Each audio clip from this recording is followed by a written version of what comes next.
to go through a little bit about how to create and frankly maintain a sustainable culture of productivity. I think that's really an important thought process. We're coming into spring season, and a lot of us are going to get busy with transactions, but we're not going to stay focused on prospecting. I just had a conversation with a save coach today. So I coach, and one of my clients, they're with Remax, and they went into save coaching because they stopped prospecting and they stopped having business. So it's important to figure out in your own business how to continue to be productive, right? And the way I teach it is through a system called the Top 50. So we have this Top 50 tracker, and I will, I'll quickly share it because I think it's worth notating. It doesn't matter what you're using, right? But it's important that you're using something. So I Top 50 tracker, and it's basically a right? It's a list of 50 people, and I check in on them to see, did I connect with them in January and February, and at what level, right? So when you choose your levels of communication, there are typically 7. I've expanded that a little bit more so that I'm more accountable to myself about what that looks like. But it's basically 50 people, and you're just connecting with them. And how are you connecting with them? I think February is a really easy, January and February are really easy months to connect with your, because in January, you're telling everybody, Happy New Year, how are you doing, right? What are your plans for 2024? Do you have a resolution? Is it tied to an intention? It's a super easy conversation. And in February, it's all about friendship month, right? What we talk is how if you love your, which for us is real estate. You're cutting out a little bit, Vilija. I don't know if it's my internet. Is it just me or you guys? She's cutting out. You're cutting out like every other word.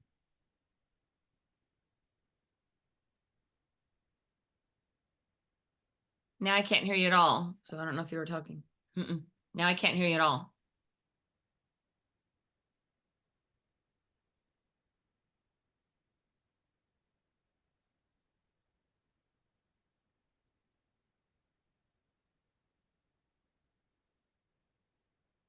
Can you hear me better now, Marguerite? Yes. Okay. So we'll see if that works. So sorry about that. Must have been my my Bluetooth. I don't know where I got cut off, but the point is that you're reaching out to your people every month, right? So, and you're consistent about it, and you're working with them, trying to always up that method of communication. So if you're sending them a holiday GIF, right, which I have a bunch of, maybe then you have a text conversation, and then that text conversation gets upgraded to a phone call, and that phone call gets upgraded to a face-to-face, right?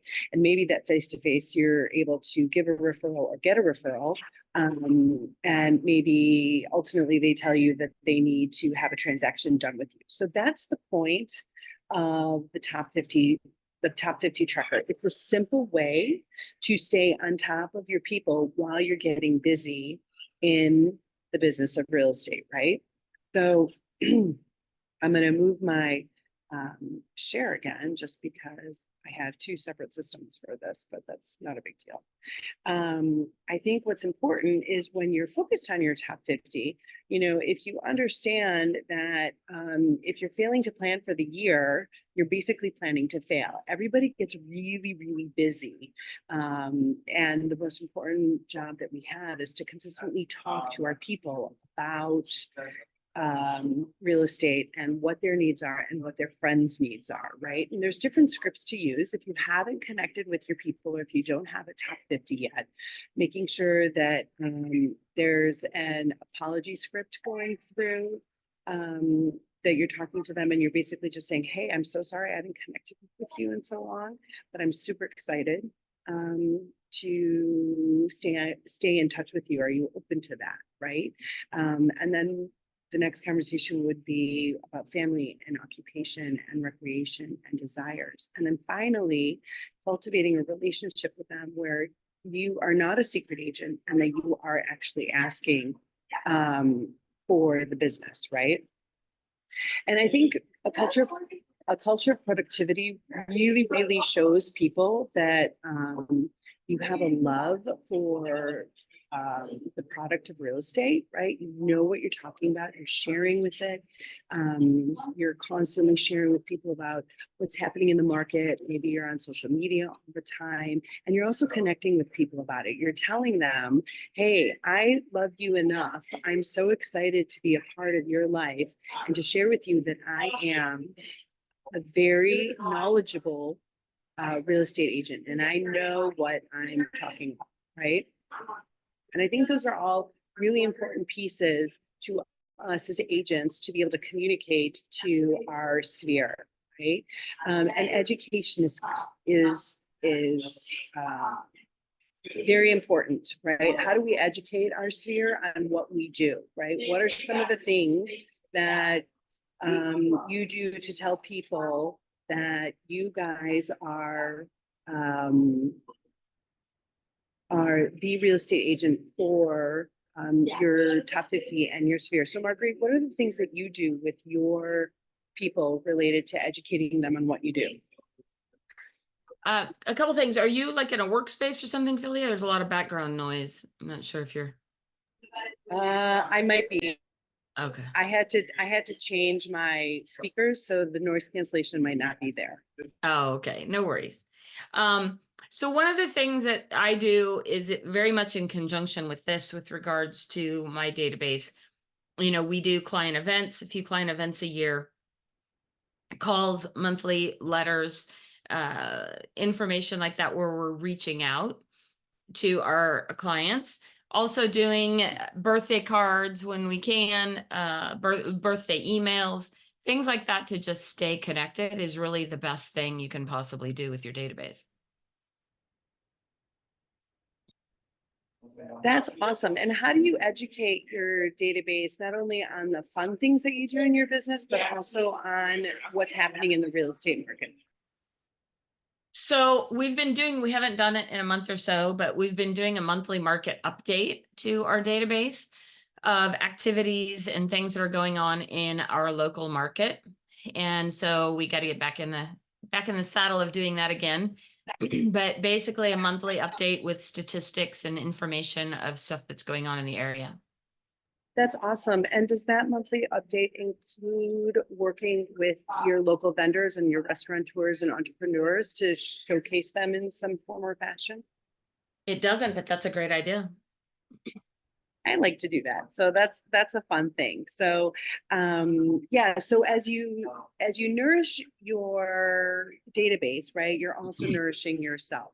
And I think that sometimes we forget, right, because we're so used to giving to people that we forget to make sure that we're nourishing ourselves through educating, through our calls and our note cards and our pop-bys, through giving that gift of happiness to people, right? But this all takes work, right? So as you saw in my top 50 at the top of the hour, the consistency of meeting with everybody every month is critical. And when you think about it, everyone knows, what's the statistic, Marguerite? 7 agents, right? So how do you stay top of mind? Do you have any thoughts on that? Well, a few things as far as staying top of mind is making sure that you're sending them something every month. I saw that Gabe hopped on here, and I'm really proud of Gabe because for the last year, I think it's been a little over a year, I suggested he send out a monthly newsletter. And he has done it consistently every single month because I made him put me on his mailing list. And he's been doing it every single month. And I love how it has evolved and the stuff that's in there. It's not your typical real estate newsletter all about real estate. Gabe, do you want to tell us, what kind of results have you gotten from that newsletter? I've gotten I've gotten some action, probably 3 or 4 deals off of it, and a couple things coming that are coming. Sorry, I got a new camera, so I'm fancy. Um, I have just family and friends. It helps you stay top of mind, and even when you're not, I think even when we're not busy, people think you're busy. And anything that gets documented, people think it like, your social media, that's your highlight reel. I tell this story, my uncle passed May 31st. So May 30th, I took my kids to go say my goodbyes. And my uncle and my aunt, they were high school sweethearts. And they've known each other since they were about 13, 14 years old. And I'm going somewhere, so give me a moment. I'm going somewhere. And so, they had a hospital bed in the dining room or the living room. We said our goodbyes. I took my kids with me, and I couldn't take it anymore. So I went to the other room and I sat down on the armchair. And one of my aunt's youngest sister, she just kind of put her arm in my arm, and she said, "Nephew, I see you selling those houses." And I'm like, "What? Where are we going? How do we even go there?" She said, "Me and Eric, we're gonna be looking to make a move here, and in the next few months or whatever." And and I didn't realize it at the time when she was telling me this, but I send them a newsletter. They're on my newsletter mailing list, and they follow me on Facebook. And so and they haven't done anything yet, but I was prepared to write an offer, but that's in the works. That's definitely something that's in my pipeline. And so yes, and it was funny was I think when I started the newsletter, when Marguerite challenged me to start the newsletter, I was kind of hit or miss with it. And Marguerite, she's got all these sayings, and sometimes those sayings, when they strike a nerve, ooh, certain ladies, certain people in my life, they have a way of saying things that just kind of prick your spirit. They strike that nerve. And Marguerite is one of those people. And so I never want to, there's people you respect and you love, and you don't want to let them down. And so that's, she's one of those. And so thank you for nudging me to do it. Now it's like an obsession. My kids distribute them in the neighborhood. And so it's become a thing. I love it. And every month when I get it, I'm so proud. I feel like a little proud mama. I'm like, good job. Good job. I get it in the mail. And how many are you sending out now? It's like 120, a little between 110 and 120. Just depends. And then you're also passing them out door to door in your neighborhood? Yes. And how many are you passing out in your neighborhood? It's 120 in my neighborhood. So if you look at it, you guys, he's passing out about 240 a month. And so let's just say that it's costing him $1 a piece. I don't think it is, but about $1 a piece. So he's spending about $240 a month. And he's gotten 3 transactions so far over the last year. So at $240 a month, that comes out to times 12, about $2,800 a year he spent to get 3 clients. I would venture to say your average commission is around 12, Gabe? Yeah. 12? Yep. Okay. So he spent $2,800 to get back $36,000. Was that a good investment? And the second part to that is, would he have been better off spending $240 on Zillow? He probably wouldn't have gotten hardly anything on Zillow, maybe a 0.01%. And if he got a client out of it, he might have gotten 1 client, but he would have spent way more than $240 a month. Yet when these people from his newsletter call him, it's just like his aunt, right? He's like, "Nephew, we're going to buy a house from you," right? It's not like, we're going to interview you and see if you're the best fit, or are you going to be the cheapest? Are you going to, give us money back? They're not asking those questions. These are people that get his letter, that know him, like him, and trust him. And there's huge, huge value. Even if you don't have the money to go buy stamps right now, guess what? He's out door knocking with them, right? So he's mailing half and he's door knocking half, and keep in mind, I hope you're doing this, Gabe, I'm sure you are. Every person you meet goes in your database, and every person you meet gets your newsletter, right? So it's really— I haven't grown that much. What? I haven't grown that much. Not everybody gets a newsletter. It's my top 100, but they will. My database has definitely grown, but just just to keep the budget down, you know, I can definitely do the top 100. That helps with the consistency, but that's the goal, is to get everybody on the newsletter for sure. It's perfect. There you go. I'm really proud of you. Great job. There you Thank go, you. Yeah. Vilija. That's a good one. And it's that consistent connection, right? Because out of everybody that knows somebody, you're the guy that's being chosen, right, to represent your family. And that's the whole point of this, right? So I think the other thing that sometimes we as Before agents we move really on, miss, can I ask a question? yeah. Gabe, what does your newsletter entail? Is it a one pager? Yes, it's a one pager front and back. As far as like the template I have is, it's something from the market, something that's going on in my life.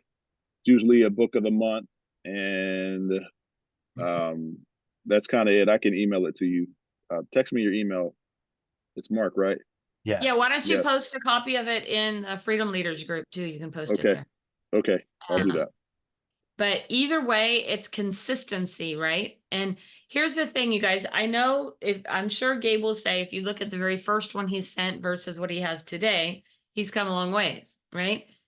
And same thing for me. In the beginning, I was sending out recipe cards, I was sending out calendars, I was sending out whatever. What's most important that you want to hear in this is the consistency. You'll get better each month. And I think that Gabe is really intentional, right? Like he has set a foundation of what he wants from this garden of 100 people, right? And I think that's the most important piece to hear, because he is preparing accordingly, right? He's not a secret agent. He's telling people, hey, I'm the agent. I know what's going on in the market. Here's a little bit about me and my family. Something personal about me, something I'm reading right now on my nightstand, and he's asking for the referral. So Gabe, how do you follow up? Like once you deliver your newsletters, is it passive or do you have an active component to your newsletter delivery?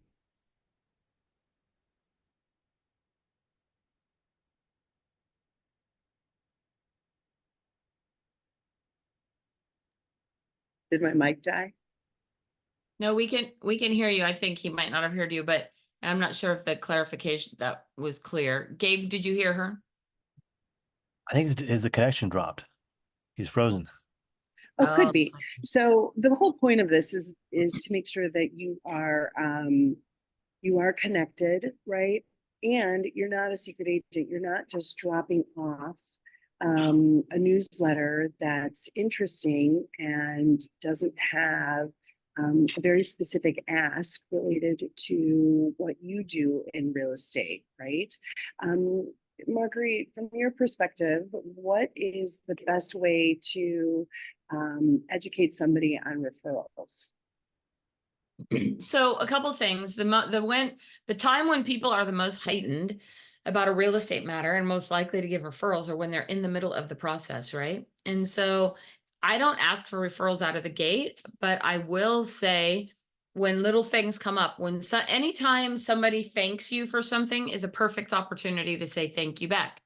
And if I've just done something and Mark's like, oh my gosh, thank you so much for handling that for me. I really appreciate it. I can say, thank you, Mark. My business is built on referrals from great people just like you. So if you know somebody else that might be thinking about looking to buy or sell a home and would like this level of service, I'd love for you to send them my way. Right? You can even, Gabe, in his newsletter, he could even add like a little referral reward program in there. Small referrals, send out, Starbucks gift cards, ice cream. I've been into Handel's ice cream lately. So Handel's ice cream gift cards, Cold Stone Creamery, Baskin Robbins. I've carried around for a long time a stack of $2, I think it's $4 now, Baskin Robbins gift cards. So that when I'm with someone and they have kids, I'll tell you what, you want some kids to be, doing everything they can to pitch your name, give them an ice cream gift certificate. And I did a podcast a few weeks ago with Katie DeLasto on my Real Estate Real World podcast. And she says the best salespeople are an 8-year-old kid, right? You got an 8-year-old kid who wants something and they are out. I mean, look, right now it's Girl Scout season. I've been hit up buy more. I think I probably bought 100 boxes of Girl Scout cookies because I'm getting hit up by all these girls. So, think about that is like don't be that secret. Don't just say, oh, thank you. It's nothing, just say, hey, thank you so much. This is a level of service I look to give all my clients. If you know somebody that I can help, please send them my way. Oh, you're muted, Vilija. I'm muted. Hopefully I'm unmuted now. But the point is that it is the season to stay on top of your top 50, your top 100, whatever it is, making sure you're tracking it, and making sure that you are top of mind so that your productivity continues to grow in 2024 and we don't get busy, we stay productive. So those are my thoughts, Marguerite, on today's Tuesday Tuneup. Well, I love that. And I would love to hear from the rest of you guys. What are your thoughts, ideas? I'd also love to hear, we're trying to get Tuesday Tuneups back up and running. So I'd love to hear your ideas and thoughts on what kind of trainings you'd like to see, people you'd like to hear from. What are your thoughts? Anybody? I just love that saying, first of all, that don't get busy, stay productive. I feel like anything around that concept would be helpful. When you say say it again. Don't get busy, stay productive is what Viha said. Yeah, so keep in mind a couple things is that so many of us, it's easy for us to be busy, getting busy, right? You're like, what are you doing all day? Well, if I were to follow you around with a video camera all day long, from the moment you get up till the moment you go to sleep, what would I see you do? How much of your time is spent doing busy work that's unnecessary? I'll give you a perfect example. What you can't see in my office right now is there is crap everywhere because I'm trying to consolidate my workout room so I can get back in my workout room before Gabe comes and yells at me and and get my home office together, right?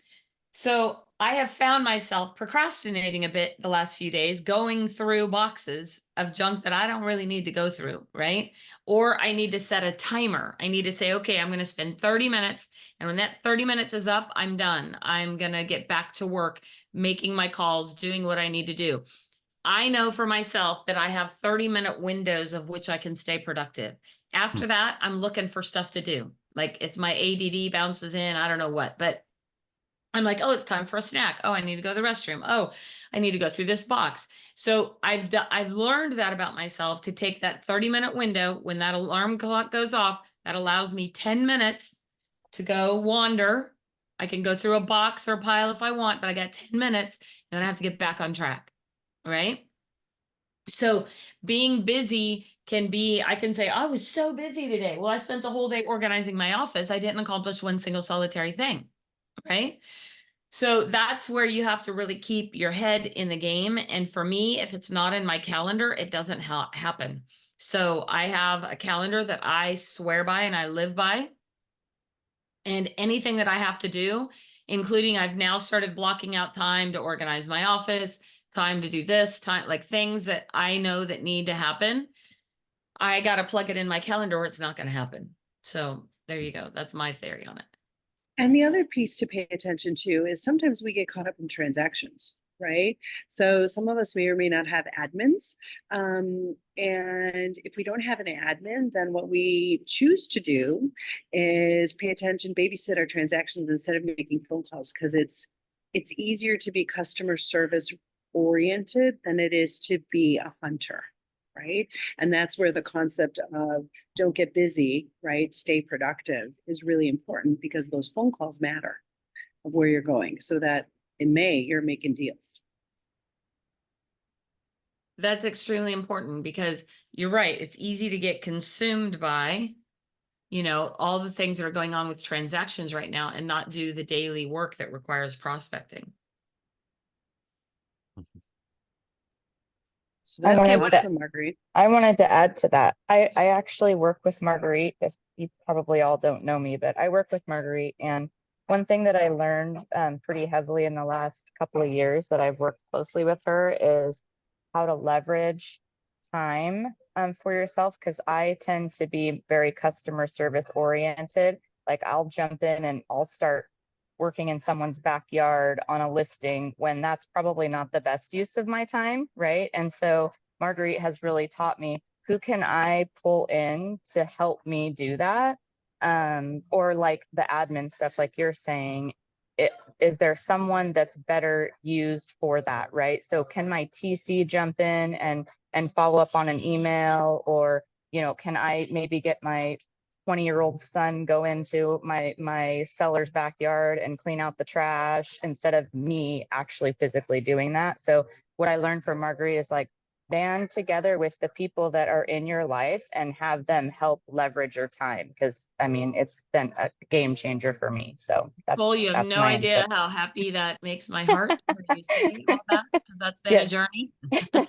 we do pay attention to you, Marguerite. It takes a little time, but Well, I mean, here's the way to look at it, you guys. And trust me, I get it. You know, this has been a challenging year for a lot of us. So some of us are like, I don't have the money to pay somebody, or I need to get it myself, or I need to do that.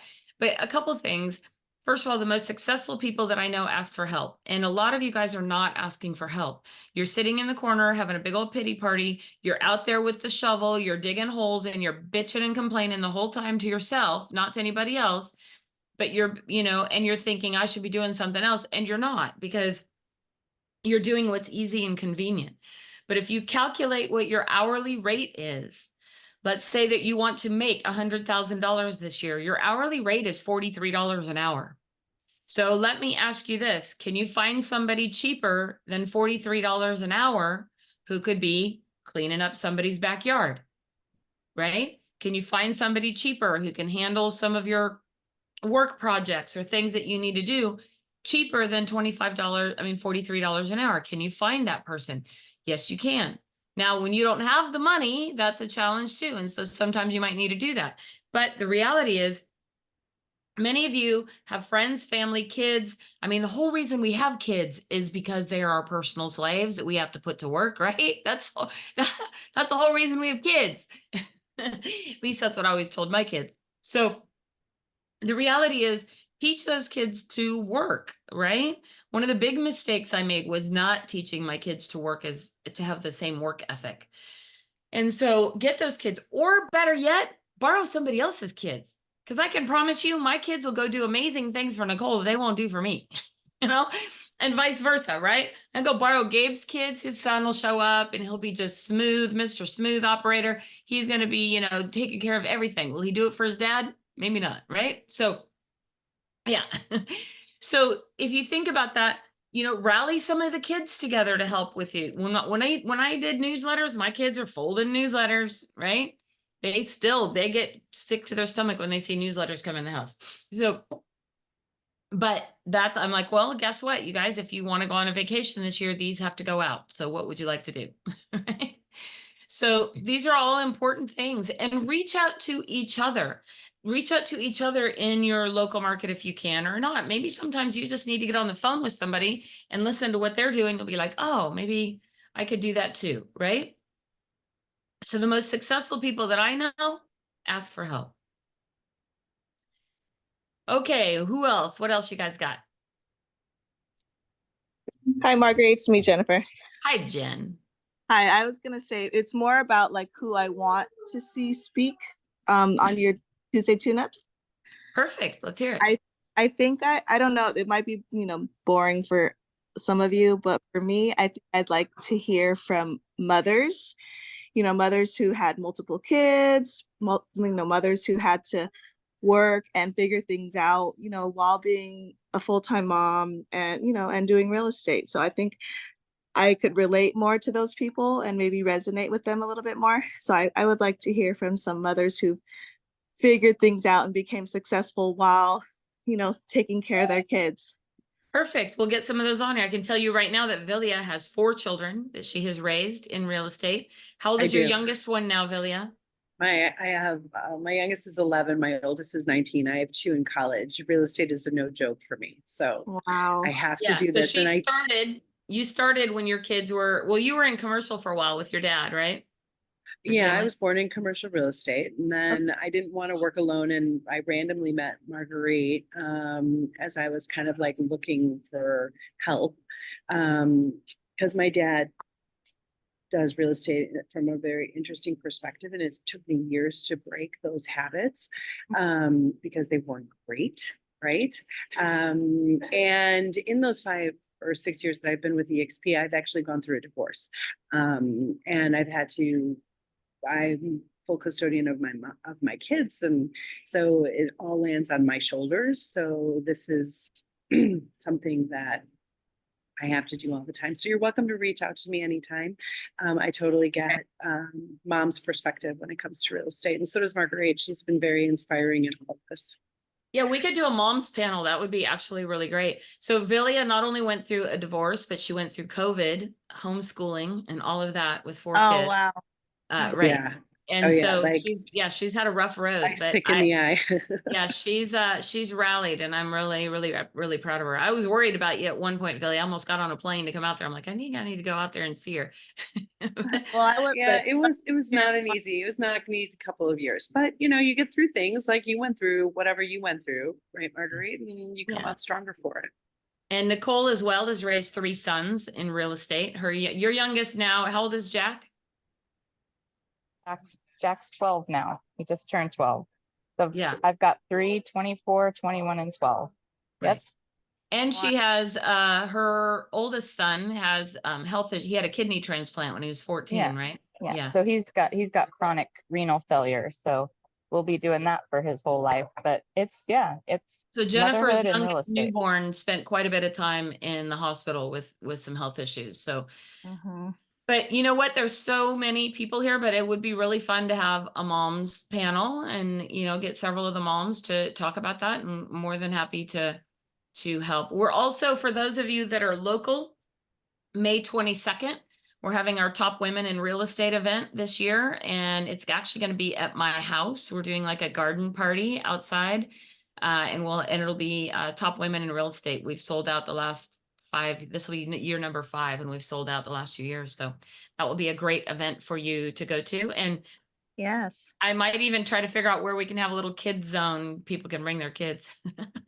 So, That would yeah. I'm looking forward to the moms panel. I think that would be good for me. I mean, just, personally, just to be encouraged and motivated and inspired.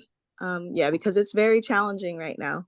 And I'll tell you this one thing, and then we'll kind of wrap up, but I'll tell you that one of probably the biggest challenges in being a parent in real estate, not just moms, I realize dads go through this too, is the guilt that you feel when you step away from your kids, right? When you have to go do what you have to do. Mhm. On the other hand, keep in mind that my kids are all now grown, so this is my only saving grace. And when I asked them what it was like growing up with a real estate mom, the first thing they said is, well, we didn't know any different. So they didn't know me any differently than being a real estate agent, number one. And your kids won't know you any differently, Jennifer. And number 2, they said, we didn't see an issue with it. You were at all of our events. You went to the things that you needed to be. The beauty of real estate is that you have a flexible schedule. If you have an appointment this afternoon that it includes your kids, your clients don't have to know that you're going on an appointment with your kids. They just know that you have an appointment. And I was able to really create a flexible schedule. I got up before they got up, and I did work after they went to sleep. I mean, you're in the like no sleep zone, so God bless you, because you have ones that aren't sleeping, but Yeah. someday you get sleep. Well, then they turn teenagers and you don't get to sleep then either. So, or then they bring your grandkids home, and then you don't get to sleep. So it's just one of the things you have to live with. But you learn how to work out a schedule, right? And make Yeah. sure that if you have a partner, some of you guys are married, some of you are single. If you have a partner, you have to remember to ask them for help. You have to remember to reach out. You have to remember to share the responsibilities as much as you possibly can. And that takes training in a relationship, because not everyone understands that.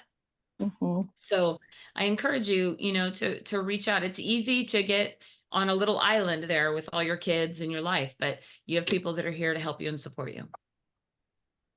Thank you. And Linda, I don't know, do you have kids too, Linda? I don't think her microphone was working.